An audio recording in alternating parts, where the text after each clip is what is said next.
Hello. Hello.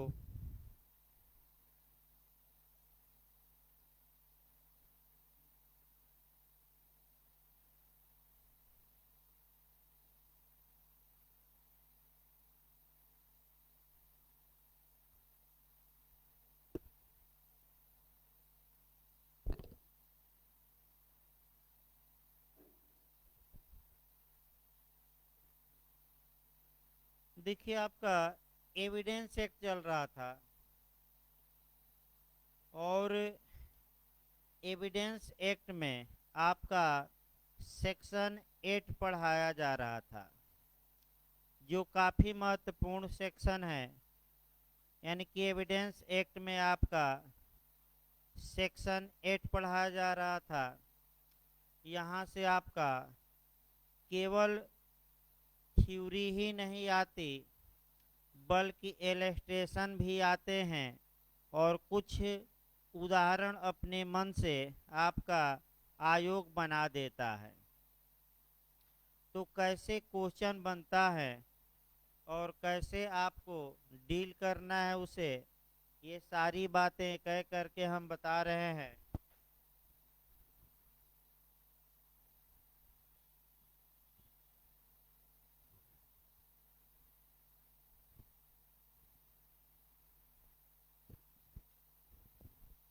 देखिए, इसमें आपका ये बताया गया था कि विवादक तथ्यों या सुसंगत तथ्यों का हेतु हेतु यानी कि जो तथ्य मोटिव दर्शाते हैं वे सुसंगत होंगे।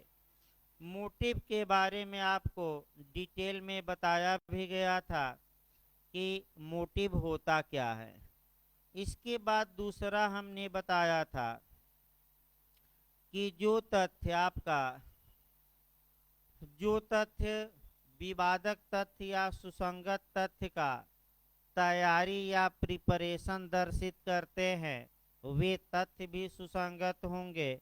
इसमें जो आपको सतर्क रहना, यानी कि इस पॉइंट पर जो क्वेश्चन बन सकता है वह, फिर से एक बार 1-2 मिनट देखिए। देखिए, जहाँ तक प्रिपरेशन की बात है, आपका हमने स्टेज ऑफ ऑफेंस बताया था, यानी कि अपराध के चरण बताए थे। अपराध के चरणों में 4 चरण होते हैं। पहला इंटेंशन या आशय, दूसरा तैयारी या प्रिपरेशन, तीसरा अटेम्प्ट या प्रयत्न और चौथा कार्य की पूर्णता। इसमें तैयारी सेकंड चरण में आता है। तैयारी एक साइलेंट या शांत चरण है और सामान्यतः केवल तैयारी करने को कानूनन दंडनीय नहीं बनाया गया है।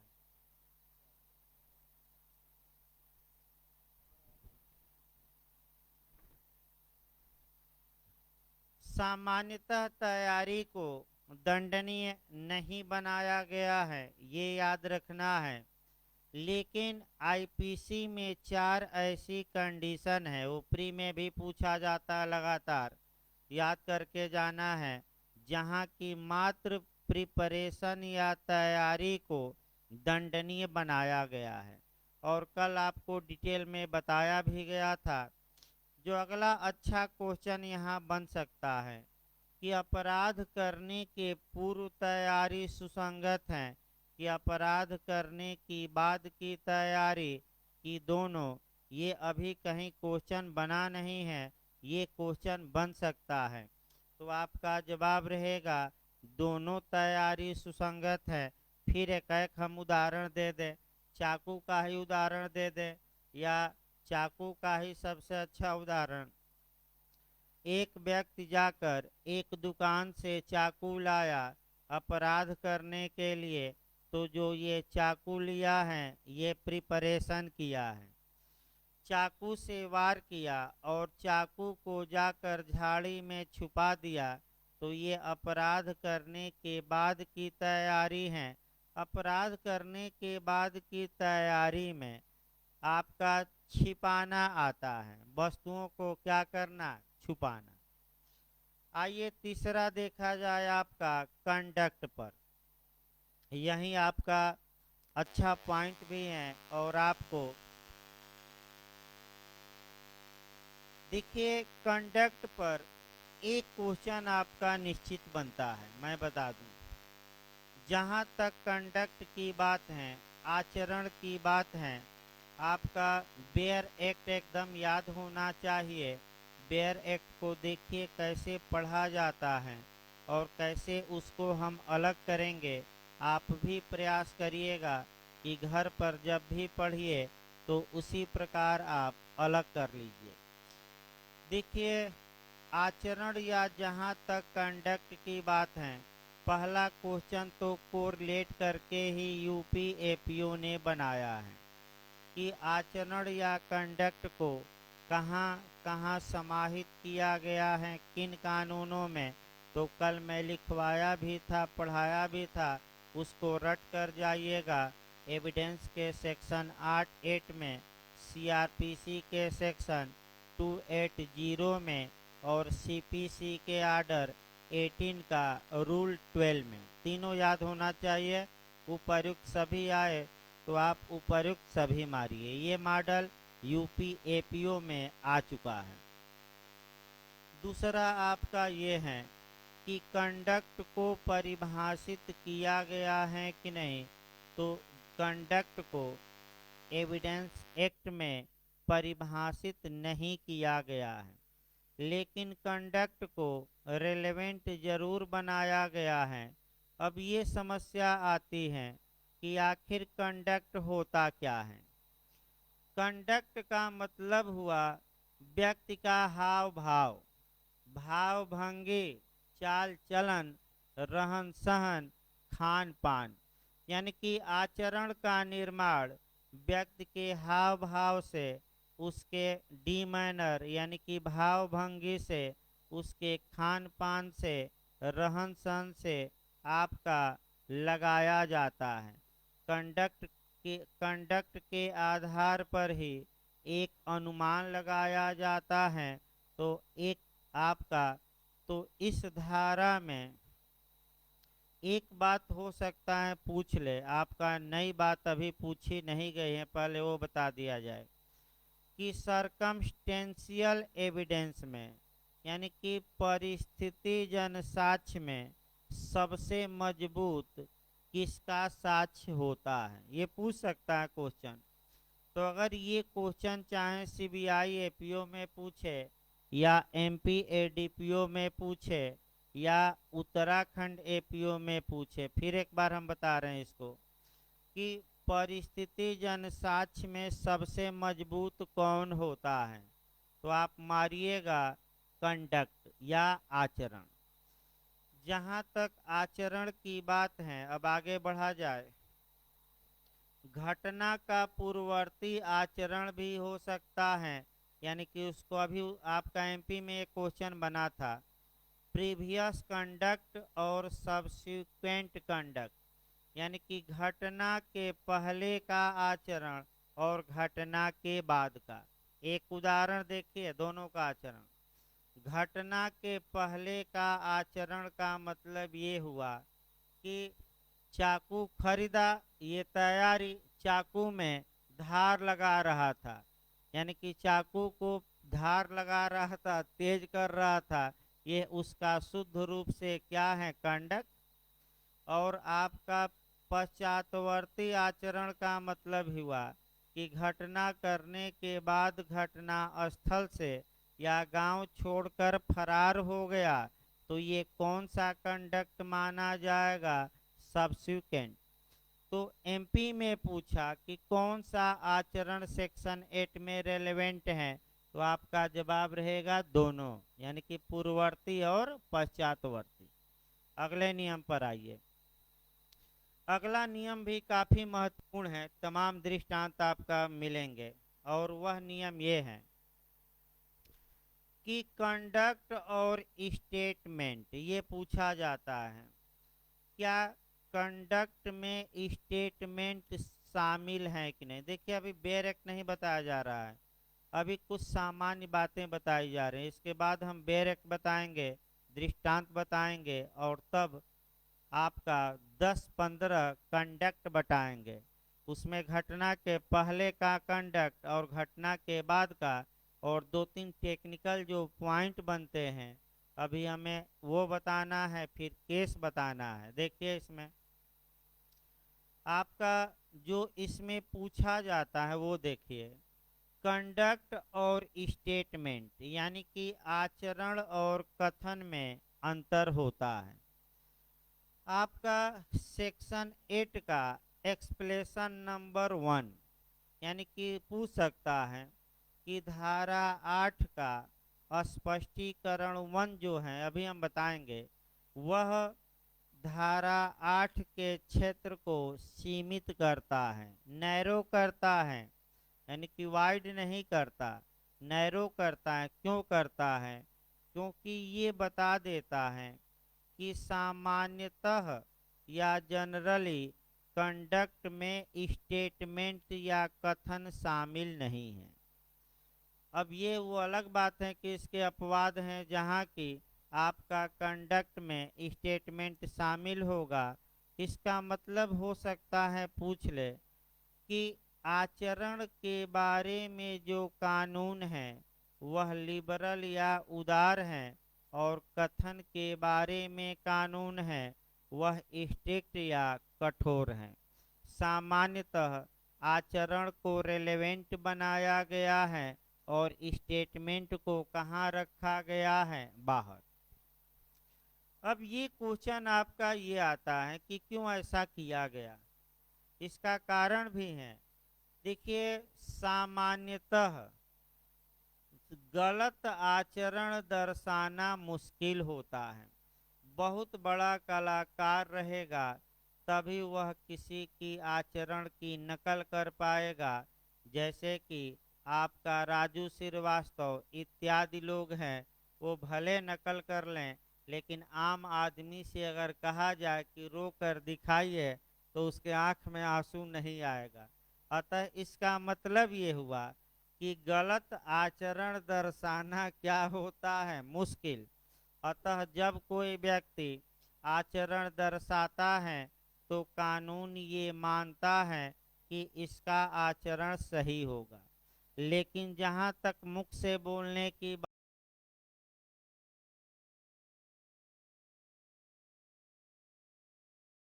कानून कठोर है, कथन को बाहर करता है सामान्यतः और कंडक्ट को साक्ष्य में क्या करता है? स्वीकार। वो अपवाद है, हम बताएंगे। अब ये समस्या याद रखिएगा। अब ये आया कि किसका आचरण रेलेवेंट है, यानी कि किन किन व्यक्तियों का जो कंडक्ट है सेक्शन 8 में रेलेवेंट माना जाएगा और कैसा कंडक्ट माना जाएगा। तो थोड़ा सतर्क रहना है। अब आपका बेयर एक्ट शुद्ध रूप से देखना है और बेयर एक्ट में आपकी जो बातें हैं वह तोड़कर पढ़ना है। देखिए कैसे पढ़ा जाता है भाई। देखिए आपका 4 पॉइंट बना लेना है, यानी कि पहले कितने पॉइंट बना लेने हैं? 4 पॉइंट। किसका कंडक्ट रेलेवेंट है ये बेयर एक्ट बताता है। देखिए पहला, किसी वाद या कार्यवाही के किसी पक्षकार का, यानी कि जो वाद या सूट है या कार्यवाही है उसके पार्टी का, यानी कि उसके किसके? पक्षकार का। फिर आपका दूसरा किसका सुसंगत है? तो जो सिविल मामला है, सिविल मामलों में पक्षकारों के एजेंट का, यानी कि अभिकर्ता का। फिर आपका तीसरा पॉइंट दिया है एक्यूज का, यानी कि अभियुक्त का आचरण चाहे घटना के पहले हो या घटना के बाद। और चौथा है पीड़ित का। पीड़ित का मतलब ये हुआ कि जिस व्यक्ति के विरुद्ध अपराध किया गया है। इसको अच्छे से समझिए। जहाँ, हाँ, एक बात और ध्यान रखना है, पूरा वाक्य हम पढ़ दें तब इसको समझाएं चारों को, लेकिन 4 भागों में बांटकर जरूर पढ़िएगा। देखिए, किसी वाद या कार्यवाही के किसी पक्षकार या किसी पक्षकार के अभिकर्ता का ऐसे वाद या कार्यवाही के बारे में या उससे विवादक तथ्य या उससे सुसंगत तथ्य के बारे में आचरण और किसी ऐसे व्यक्ति का आचरण जिसके विरुद्ध कोई अपराध की किसी कार्यवाही का विषय है सुसंगत है, यदि ऐसा आचरण किसी विवादक तथ्य या सुसंगत तथ्य को प्रभावित करता है, यानी कि उस पर कुछ न कुछ इफेक्ट डालता है या उससे प्रभावित होता है, यानी कि आपका चाहे वह उससे पूर्व का हो या पश्चात का। अब ध्यान से समझिए, यानी कि प्रत्येक आचरण को रेलेवेंट नहीं बनाया गया है, पहला नियम। तो किस कंडक्ट को रेलेवेंट बनाया गया है, सुसंगत बनाया गया है? तो ऐसा आचरण जो किसी विवादक तथ्य या सुसंगत तथ्य पर कुछ न कुछ प्रभाव डालता हो, या आचरण विवादक या सुसंगत तथ्य से प्रभावित होता हो, चाहे लास्ट लाइन है, चाहे वह घटना के पूर्व का आचरण हो या घटना के पश्चात का। तो एक एक व्यक्तियों का हम कंडक्ट देखेंगे और कंडक्ट देखते हुए तमाम यहाँ आपका नियमों को हम देखेंगे।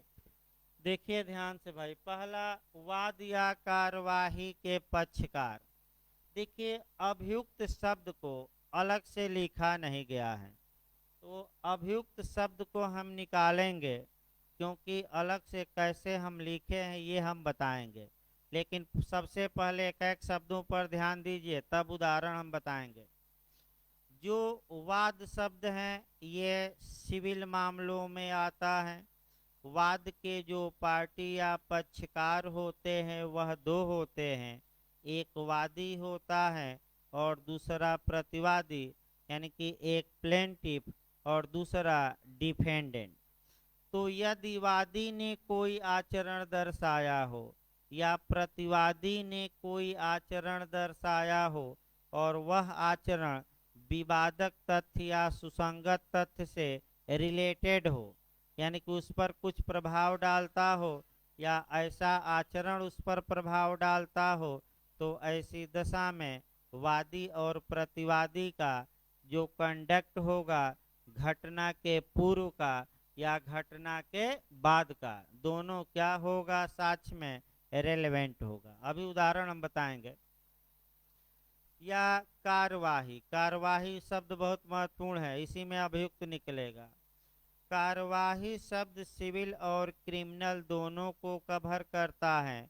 अगर कार्यवाही हम आपराधिक कार्यवाही, क्रिमिनल कार्यवाही को देखते हैं, तो सामान्यतः संज्ञेय मामलों में कॉग्निजेबल ऑफेंस में एक पक्षकार स्टेट होता है, राज्य, और दूसरा पक्षकार अभियुक्त होता है।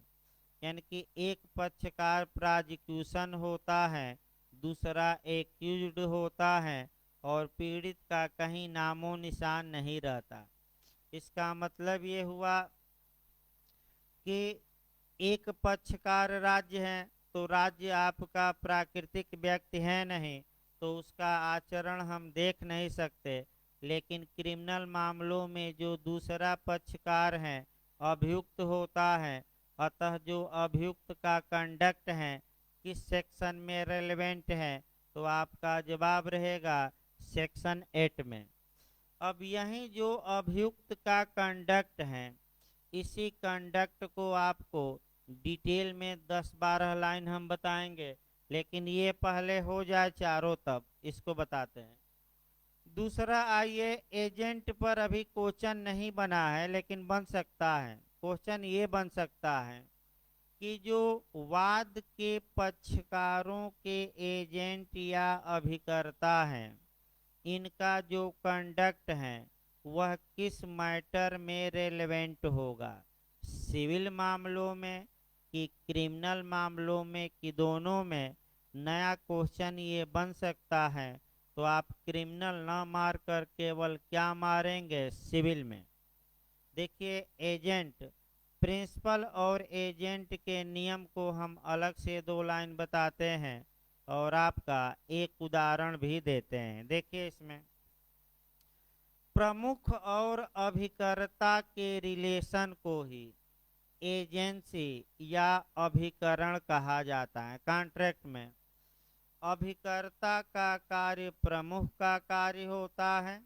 यदि एजेंट ने in the course of business यानी कि नियोजन के अनुक्रम में कोई आचरण दर्शाया, कोई कथन किया है, कोई कार्य किया है, तो वह आचरण, कथन या कार्य उसका न मानकर मालिक का या प्रिंसिपल या प्रमुख का माना जाता है।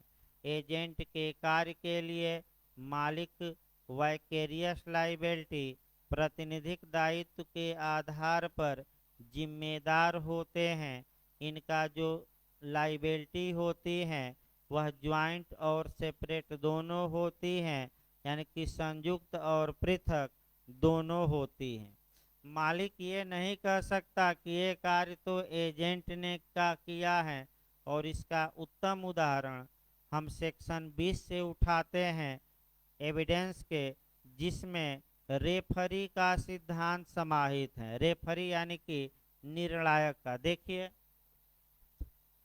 ए ने बी को एजेंट नियुक्त किया और ये कहा कि जितने लोग घोड़ा का दाम पूछने आए, हे बी तुम दाम 4,000 रुपया बताना।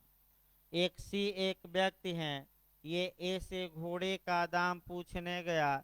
ए ने कहा कि घोड़े की प्राइस बताने के लिए हमने बी को ऑथराइज किया है, आप जाकर किससे प्राइस पूछ लीजिए, बी से। और बी ने कितना हजार दाम बता दिया, 4,000। अब बेचने की बारी आई तो ए मुकर रहा है कि हम 4,000 में नहीं बेचेंगे। तो कानून ये कहता है कि एजेंट ने जो 4,000 बोल दिया वह मालिक पर बाध्यकारी होगा और मालिक पलट नहीं सकते। मालिक के मुंह को क्या कर दिया जाएगा, बंद कर दिया जाएगा, क्योंकि एजेंट का कार्य किसका कार्य है, मालिक का। ये याद रखिएगा। तो इसका मतलब कि सिविल मामलों में जो वादी प्रतिवादी हैं, अगर उन्होंने एजेंट नियुक्त किया है तो एजेंटों के जो कंडक्ट होते हैं, चाहे घटना के पूर्व का या पश्चात का, सेक्शन 8 में क्या होगा, रेलेवेंट। अगला देखिए, अभियुक्त हमने बता ही दिया। और आपका अभियुक्त के बाद आप आ जाइए पीड़ित, यानी कि जिस व्यक्ति के विरुद्ध अपराध किया गया है उस व्यक्ति का, चाहे घटना के पूर्ववर्ती आचरण या घटना का पश्चातवर्ती आचरण हो, सुसंगत होगा। यहाँ थोड़ा और अच्छे से याद रखना है। यहाँ एक केस भी अच्छा बनता है, ध्यान से इस पॉइंट को समझिए। जिस व्यक्ति के विरुद्ध अपराध घटित होता है वह व्यक्ति पार्टी या पक्षकार मुकदमे का नहीं होता। क्यों? क्योंकि पीड़ित की ओर से अगर कांग्निजेबल या गंभीर या संज्ञेय मामला है तो पीड़ित की ओर से स्टेट लड़ता है, इसलिए पीड़ित कहीं पक्षकार नहीं होता। लेकिन जो विक्टिम या आहत या पीड़ित या जिसके विरुद्ध अपराध किया गया है उसका आचरण अति महत्वपूर्ण होता है। अतः ऐसी दशा में पीड़ित के आचरण को इसीलिए अलग किया गया है कि वह कहीं भी पक्षकार या पार्टी नहीं होता। इसलिए अलग से पीड़ित के आचरण को सुसंगत बनाया गया है, ये याद रखना है। पीड़ित के आचरण के चाहे घटना का पूर्ववर्ती आचरण हो या पश्चातवर्ती आचरण हो, दोनों आचरण रेलेवेंट बनाए गए हैं। अब यहीं आपका एक केस याद रखना है। केस है, मैं बता भी चुका हूँ एक बार, क्वीन इम्प्रेस बनाम अब्दुल्ला का। देखिए अभी उत्तराखंड जे में ये केस बना था और ये केस शुद्ध रूप से आपका डीडी या डाइन डिक्लेरेशन अर्थात एविडेंस की धारा 32(1) से रिलेटेड है, मृत्युकालिक कथन। लेकिन अल्पमत में जो जस्टिस महमूद ने निर्णय दिया उसने उन्होंने सेक्शन 8 के तहत आचरण माना। लेकिन भाई अल्पमत में दिया, बहुमत ने कहा माना डाइन डिक्लेरेशन। ये सतर्क रहना है। अल्पमत में पूछे तब आठ आना है, सामान्य पूछे तो धारा 32 के क्लाज 1 में मृत्युकालिक कथन मारना है। देखिए हुआ क्या इसमें। 1885 पहले केस बता दिया जाए। क्वीन इम्प्रेस बनाम अब्दुल्ला का केस है, 1885 का केस है। इसमें 4 इलाहाबाद हाई कोर्ट का ही केस है। 4 जज थे, मुख्य न्यायाधीश पैथरम थे। 3-1 से निर्णय आया। अल्पमत में निर्णय दिए जस्टिस महमूद ने। तो इसमें हुआ क्या था? इसमें हुआ ये था कि एक दुलारी नामक बेश्या थी, उसका रात में सुबह सुबह यानी कि 3-4 बजे लगभग गला काटा गया, सांस नली कट गई थी। उसे अस्पताल में भर्ती कराया गया और वह बोलने में असमर्थ थी। तो आपका उसकी माँ थी, आपका थानेदार साहब थे, मजिस्ट्रेट साहब आए और सभी लोगों की उपस्थिति में मजिस्ट्रेट साहब ने कुछ नाम बोले। तो जब अब्दुल्ला का नाम आया तो उसने सिर सकारात्मक हिलाया और हाथ भी हिलाया लेकिन बोला नहीं, यानी कि संकेत किया। इस संकेत को लिख लिया गया। निचले न्यायालय ने इस इंडिकेशन को आपका मौखिक कथन माना, ओरल स्टेटमेंट माना और 2 दिन बाद चूंकि वह औरत मर गई अतः डाइन डिक्लेरेशन ये हो गया और अब्दुल्ला को कोर्ट ऑफ सेशन ने दंड दिया। फिर मामला अपील में इलाहाबाद हाई कोर्ट गया। अब्दुल्ला के वकील ने कहा कि इसे सेक्शन 8 में घटना के बाद का कंडक्ट पीड़िता का माना जाए, कथन न माना जाए। लेकिन बहुमत ने यानी कि 3 जजों ने इसे कथन माना और कथन करने के बाद चूंकि विक्टिम या आहता मर गई थी अतः ये धारा 32(1) में डीडी हो गया, डाइन डिक्लेरेशन हो गया और अब्दुल्ला को सजा दे दी गई। इसमें एक सिद्धांत ये निकला कि मृत्युकालिक कथन संकेत या इशारों द्वारा भी किया जा सकता है। आइए अब आपका देखा जाए, जो देखना रहता है आपका कुछ पूर्ववर्ती आचरण और कुछ पश्चातवर्ती आचरण के उदाहरण, तब हम एक्सप्लेनेशन पर आएंगे और तब दृष्टांत बताएंगे। देखिए आपका पूर्ववर्ती और पश्चातवर्ती आचरण के कुछ हम उदाहरणों की लिस्ट बना रहे हैं। हो सकता है इसमें से भी पूछ ले। प्रीवियस कंडक्ट पूर्ववर्ती आचरण और इधर हम बनाएंगे पश्चातवर्ती। इसमें से भी क्वेश्चन आने के चांस रहते हैं, पूछ सकता है। देखिए कह करके पूर्ववर्ती आचरण में हो गया रेकी करना। रेकी करने का मतलब ये हुआ कि पहले से ही वह कई दिनों से उस इलाके में घूम रहा था। इसलिए घूम रहा था कि माहौल टटोल रहा था कि माहौल क्या है और जैसे ही मौका मिलेगा हम क्या कर बैठेंगे, अपराध। तो ये जो रेकी करना होता है ये आपका पूर्ववर्ती आचरण माना जाएगा और सेक्शन 8 में क्या माना जाएगा, रेलेवेंट। इसके बाद आपका आ गया आपका दूसरा आ गया आपका कि हथियार में धार लगाना, ये भी पूर्ववर्ती आचरण है। बंदूक साफ करते हुए दिख रहा था चलाने से पहले, या चलाने से पहले भाले के नोक पर जहर लगा रहा था ताकि भाला लगे, या तीर के नोक पर, या आपका तीर और कमान बना रहा था, ये उसका कैसा आचरण माना जाएगा? पूर्ववर्ती। अब आइए पश्चातवर्ती आचरण पर चला जाए और इसी में आपका ज्यादा क्वेश्चन बनता है। देखिए, अपराध करने के पश्चात पहचान को छुपाना, इसका मतलब ये हुआ कि अपराध करने के पश्चात अगर कोई व्यक्ति रंगा सियार बन जाता है, बहुरूपिया बन जाता है, तो इसका मतलब उसका पूर्ववर्ती आचरण है, और इस आचरण से एक इंडिकेशन मिलता है कि ये बहुरूपिया क्यों बना।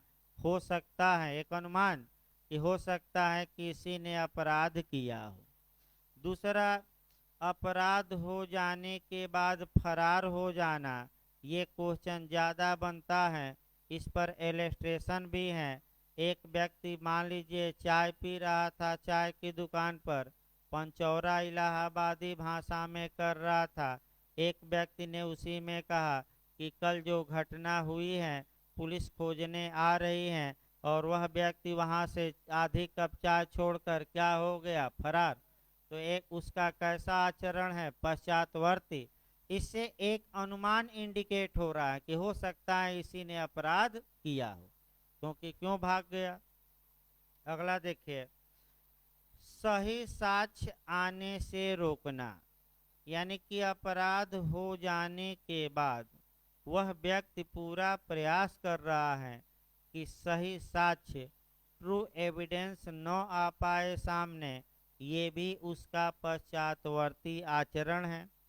परिवर्तित रूप धारण कर लेना, यानी कि आपका देख ही रहे हैं, आपका प्लास्टिक सर्जरी करा लेना, या पूरा बाल दाढ़ी बढ़ा के और चश्मा पहन लेना, चेहरा दिखे ही ना। तमाम ऐसे लोग करते हैं, यानी कि ऐसे भी लोग करते हैं अपराध करने के बाद कहीं चले गए और अपना हुलिया क्या किए? बदल लिए। इसमें कोई शक नहीं है। अगला देखिए आपका झूठा साक्ष्य गढ़ना, यानी कि फाल्स एविडेंस क्या किया? बना दिया अपराध करने के बाद, ताकि हम बच जाएं और दूसरे लोग क्या हो जाए? फंस जाए। ये भी पश्चातवर्ती। अकस्मात धनी हो जाना, यानी कि लूट की घटना हुई थी और एक व्यक्ति अचानक 4 दिन में ही धनी हो गया, तो ये उसका कौन सा आचरण माना जाएगा? पश्चातवर्ती। इसके बाद जो अति महत्वपूर्ण है, अभियुक्त के कब्जे से सामान बरामद होना, इस पर थोड़ा गौर करिएगा। यानी कि जो अभियुक्त है उसके कब्जे में से चोरी, लूट या डकैती इत्यादि का सामान बरामद होता है, तो ये उसका क्या माना जाएगा? पश्चातवर्ती आचरण। पकड़े जाने पर स्वांग रचना, यानी कि नौटंकी करना। इसके बाद औजार कब्जे में होना, यानी कि पकड़ा गया बंदूक के साथ पकड़ लिया गया, चाकू के साथ पकड़ लिया गया, ये भी आपका। या अगला आपका है अन्वेषण में बाधा डालना। फिर अगला है प्रश्न पूछने पर मौन हो जाना, मौन भी आचरण है, याद रखिए। प्रश्न पूछा जा रहा है तो क्या हो जा रहा है बेचारा? मौन हो जा रहा है, विरोधात्मक बातें कर रहा है, दो मुही बातें कर रहा है, कभी कुछ बता रहा है और कभी कुछ बता रहा है। अभियोजन को तोड़ फोड़, यानी कि गवाहों को क्या किया है? तोड़ने में लगा है, ये भी आचरण है। इसके बाद आपका कह सकते हैं कि संपत्ति को प्रस्तुत न करना। ये कहा जा रहा है कि कितना धन है बताइए आपके पास, लेकिन धन उजागर नहीं कर रहा है। एक पॉइंट जो अति महत्वपूर्ण है उसको हम देखते हैं लास्ट में। बहुत भाई इसमें तो बहुत ज्यादा है, लेकिन हम 10-12 बताए। यदि अभियुक्त के कथन पर कोई वस्तु बरामद होती है तो वह सेक्शन 8 में उसके पश्चातवर्ती आचरण के रूप में माना जाएगा। लेकिन आपका 27 में भी ये आ जाएगा। तो भले 27 के नियमों का, बिहार में ये पूछा गया था एपीओ में, अभी बिहार एपीओ में ये क्वेश्चन आया था कि अगर अवैध तरीके से, यानी कि सेक्शन 27 का वायलेशन करके अगर कोई वस्तु रिकवर की जाती है, बरामद की जाती है, तो क्या ये रेलेवेंट होगी कि नहीं होगी। और ये जो बरामदगी है ये अभियुक्त का सेक्शन 8 में कौन सा कंडक्ट माना जाएगा, पश्चातवर्ती घटना के बाद। अब आइए हम आगे बढ़ते हैं, और आगे जहां तक बढ़ना है आपका अब एक्सप्लेशन देखना है। यानी कि अब जो हमें देखना है सेक्शन 8 का स्पष्टीकरण। काफी महत्वपूर्ण है दोनों स्पष्टीकरण। देखिए पहला स्पष्टीकरण, इस धारा में आचरण शब्द के अंतर्गत कथन नहीं आते। यानी कि हमने पहले ही बताया कि आचरण के बारे में कानून उदार है और कथन के बारे में क्या है, कठोर। आचरण को एक्सेप्ट करता है और कथन को डिनाई करता है। तो ये बात कहाँ दी गई है, एक्सप्लेशन नंबर 1 में। अर्थात एक्सप्लेशन नंबर 1 इंटरव्यू में पूछा जा सकता है कि सेक्शन 8 के क्षेत्र को सीमित करता है, ये पूछा सकता है, नैरो करता है। देखिए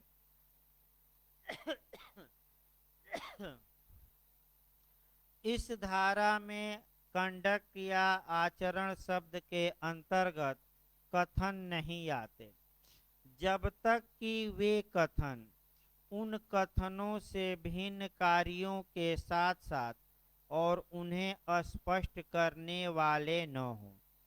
किंतु इस अधिनियम की किसी अन्य धारा के अधीन उन कथनों की सुसंगत पर इस स्पष्टीकरण का प्रभाव नहीं पड़ेगा। इसको थोड़ा समझिए और एक उदाहरण से अच्छे समझिए, अच्छे से, क्योंकि यहाँ गलती पूरा चांस रहता है गलत होने का। सामान्यतः आचरण सुसंगत है और कथन विसंगत, लेकिन आचरण में कथन सम्मिलित तब माना जाएगा जब वह जो कथन है वह आचरण के साथ साथ हो और आचरण को क्लियर करता हो, स्पष्ट करता हो। लेकिन ऐसा कथन, ये अलग बात है कि एविडेंस के किसी अन्य सेक्शन में रेलेवेंट हो, लेकिन 8 में रेलेवेंट नहीं होगा। फिर एक बार इसको समझिए। यानी कि आचरण में कथन तभी शामिल होंगे जब वह आचरण के साथ साथ हो और आचरण को क्या करते हो, क्लियर। अब आइए एक उदाहरण देखिए। एक व्यक्ति दौड़ रहा है, तो ये जो दौड़ना है, देखिए भाई आचरण में आपका दौड़ना भी किस में आएगा, आचरण।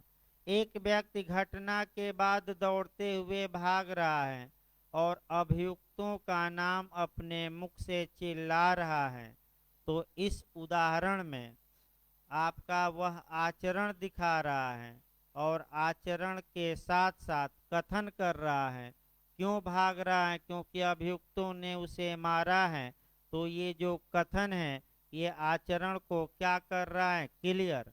अतः जो अभियुक्तों का नाम वह ले रहा है, वह नाम जो मुख से बोल रहा है, वह आचरण में शामिल माना जाएगा।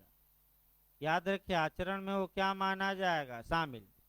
दूसरा एक्सप्लेनेशन देखिए। जब किसी व्यक्ति का आचरण रेलेवेंट है तब उससे या उसकी उपस्थिति और श्रवण गोचरता, श्रवण गोचरता माने सुनाकर, उसको सुनाकर में किया गया कोई भी कथन जो उस आचरण पर प्रभाव डालता है सुसंगत है। देखिए, आपका सतर्क ये रहना कि पहले एक्सप्लेशन में जो व्यक्ति पीड़ित हैं वह स्वयं बोल रहा है, लेकिन दूसरे में ऐसा नहीं है। पीड़ित नहीं बोलेगा, अन्य लोग बोलेंगे, लेकिन पीड़ित को क्या करते हुए, सुनाते हुए, उसको सुनाते हुए। देखिए कैसे सुनाया जाता है। मान लीजिए ए पर हमला हुआ है और बी और सी इस हमले को देख रहे हैं। बी चिल्ला रहा है कि हे ए, दाहिने बगल भागो और तेजी से भागो, तुम्हारा पीछा किया जा रहा है।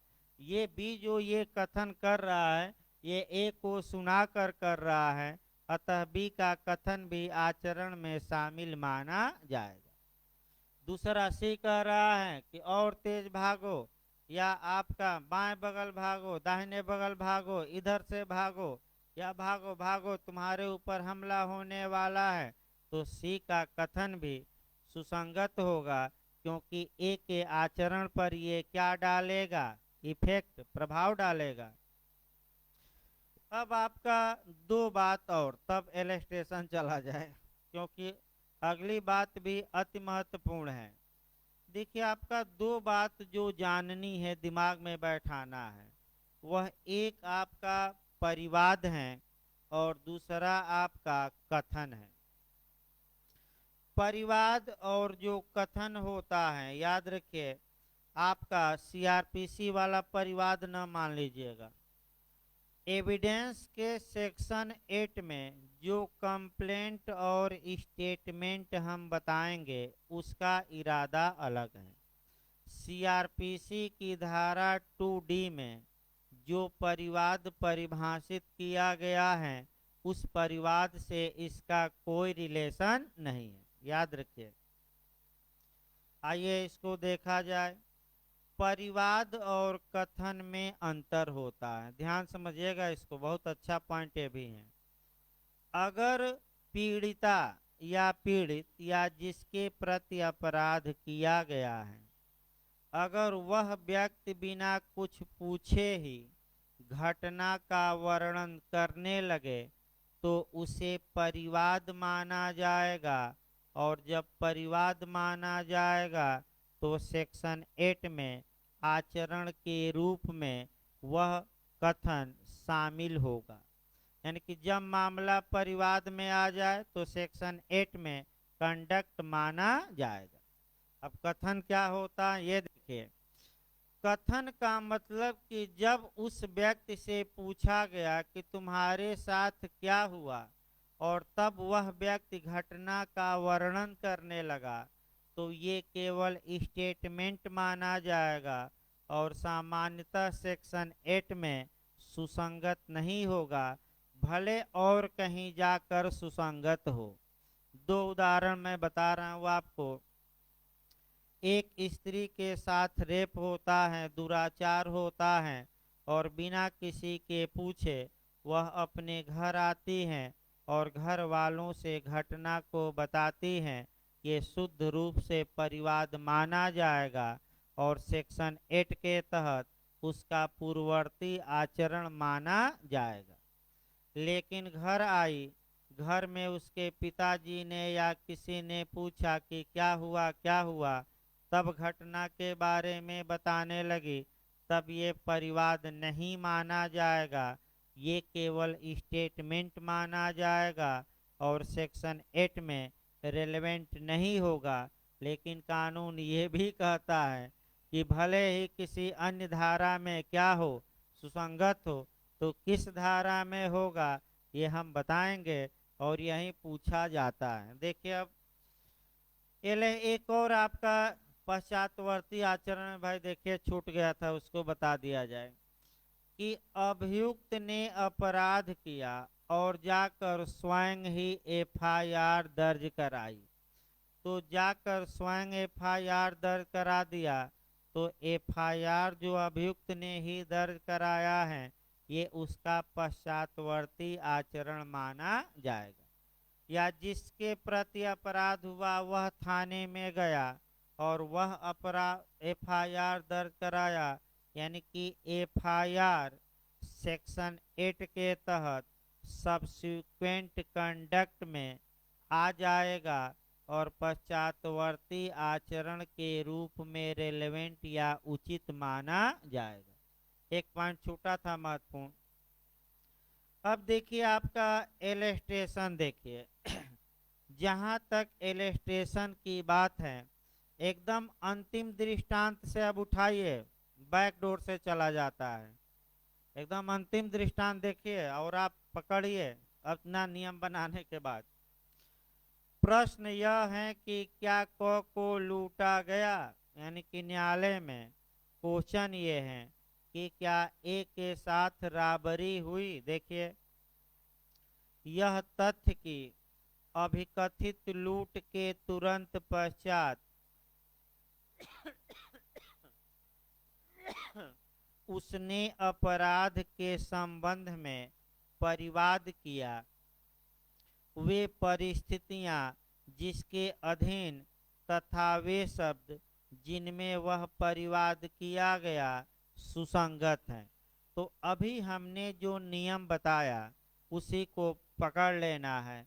परिवाद का मतलब क्या हुआ, ए से लूट हुई और ए ने बिना किसी से पूछे, कोई पूछा नहीं और अपने उसके साथ क्या हुआ लगा बताने, तो ये जो कथन होगा ये सेक्शन 8 में सब्सिक्वेंट कंडक्ट में रेलेवेंट होगा। लेकिन इसी लाइन में आगे आइए, यह तथ्य कि उसने कोई परिवाद किए बिना कहा, तो तुरंत पकड़ लेना है। परिवाद किए बिना कहा मैंने परिवाद नहीं किया, इसका मतलब ये हुआ कि जब कोई पूछने लगा क्या हुआ तब कहानी बताना क्या किया, शुरू किया। तो फिर याद रखिए तब तो भाई सेक्शन 8 में कंडक्ट के रूप में यह कथन सुसंगत नहीं होगा। लेकिन एक्सप्लेनेशन नंबर 1 कहता है कि अन्य किसी धारा में भले सुसंगत हो, तो अन्य धारा में बेयर एक्ट में लिखा गया है कि धारा में सुसंगत हो सकता है 32 के क्लाज 1 में या 157 में, लेकिन 8 में नहीं आएगा। यानी कि 32 के क्लाज 1 में का मतलब ये हुआ कि अगर वह कथन करने के बाद मर जाता है और कथन में उसने अपने मृत्यु के कारण को बताया है या उस संव्यवहार की परिस्थिति को बताया है जिसमें उसकी मृत्यु हुई, तो डाइन डिक्लेरेशन के रूप में ये कथन सुसंगत हो सकता है, लेकिन 8 में नहीं आएगा। या 157 यानी कि संपुष्टि के लिए, किसके लिए 157 के तहत, संपुष्टि के लिए, यानी कि इसका मतलब आपका समर्थन के लिए। अगला देखिए, फिर अगला नीचे से ऊपर बढ़िए। प्रश्न यह है कि क्या क के साथ दुराचार किया गया, तुरंत पॉइंट पकड़ना है। क्या ए के साथ रेप किया गया, अगर पॉइंट ये दे फिर मैं बता दूं कि ए ने आपका परिवाद किया और कहा कि हमारे साथ रेप हुआ है, तब ऐसा मामला, ऐसा कथन सेक्शन 8 के तहत पश्चातवर्ती आचरण के रूप में रेलेवेंट होगा। लेकिन हल्का सा घुमा दे कि बिना परिवाद किए हुए कहा, तब तो भाई 8 में नहीं आएगा। हाँ, अन्य धारा में भले जाए, तो किस धारा में जा सकता है, तो वहीं एविडेंस की धारा 32(1) या एविडेंस की धारा किस में 157, लेकिन 8 में नहीं आएगा। इसके पहले वाला दृष्टांत देखिए भाई, को किसी अपराध का अभियुक्त है, ये तथ्य कि अभिकथित अपराध के किए जाने के पश्चात वह फरार हो गया था कि उस अपराध से अर्जित संपत्ति या संपत्ति के आगम उसके कब्जे में थे, या कि उसने उन वस्तुओं को जिनसे वह अपराध किया गया था या किया जा सकता था, छिपाने का प्रयास किया। यानी कि अपराध हो जाने के बाद कोई व्यक्ति फरार हो गया है तब भी सुसंगत, अपराध हो जाने के बाद उसके पास चोरी का या इत्यादि का माल बरामद हुआ तब भी सुसंगत, और कहीं छुपाने का प्रयास किया या छुपाया कोई सामान औजार तब भी सुसंगत। यानी कि चाकू से वार किया, चाकू को कुएं में फेंक दिया, पुलिस ने कुएं से चाकू बरामद कर लिया, तो ये अभियुक्त का कंडक्ट भी माना जाएगा और सेक्शन 8 के तहत पश्चातवर्ती आचरण के रूप में क्या होगा, सुसंगत। अगला देखिए दृष्टांत, बैक से दृष्टांत चला जा रहा है। प्रश्न यह है कि क्या कौन ने अपराध किया। देखिए क्या है, यह तथ्य कि को एक पत्र पाने के उपरांत जिसमें उसे चेतावनी दी गई थी कि अपराधी के लिए जांच की जा रही है, वह फरार हो गया। तो बताइए, जब फरार हो गया तो कौन सा आचरण है, पश्चातवर्ती, रेलेवेंट होगा। इसके पहले वाला उदाहरण देखिए आपका।